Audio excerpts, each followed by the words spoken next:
Ce mercredi 26 juin, Garou souffle ses 52 bougies. L'occasion pour Gala de revenir sur sa vie, et notamment sur sa fille, Émilie, âgée de 23 ans. Elle aussi passionnée de musique, elle a toutefois préféré rester dans l'ombre.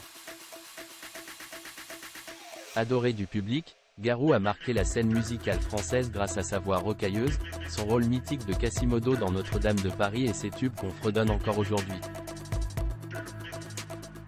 Désormais de retour au Québec, où il vit reclus dans la forêt, il a décidé de se consacrer à sa nouvelle passion, le sirop d'érable qu'il s'est mis à produire.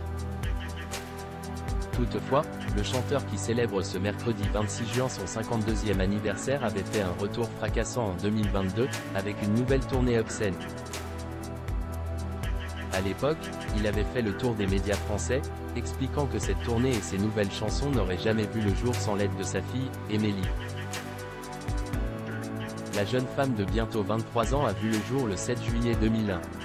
Née de l'union entre Garou et la mannequin suédoise Ulrika, elle a passé toute son enfance au Québec.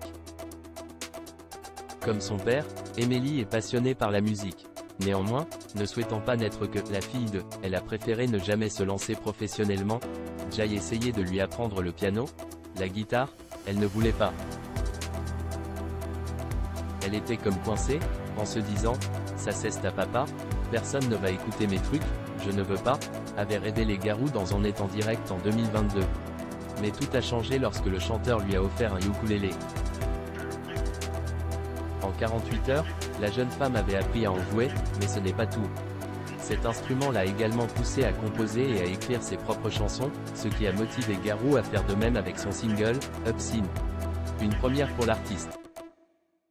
Garou, un papa absent pour sa fille. Si Garou semble aujourd'hui être proche de sa fille, cela n'a pas toujours été le cas.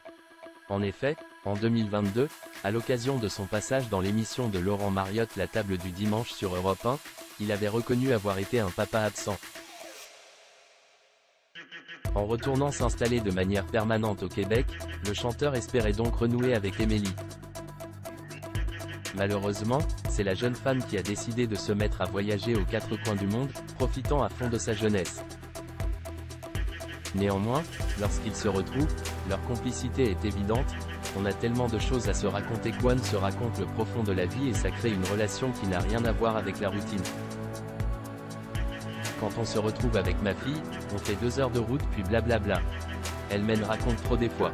Je ne veux pas tout savoir, avait-il confié à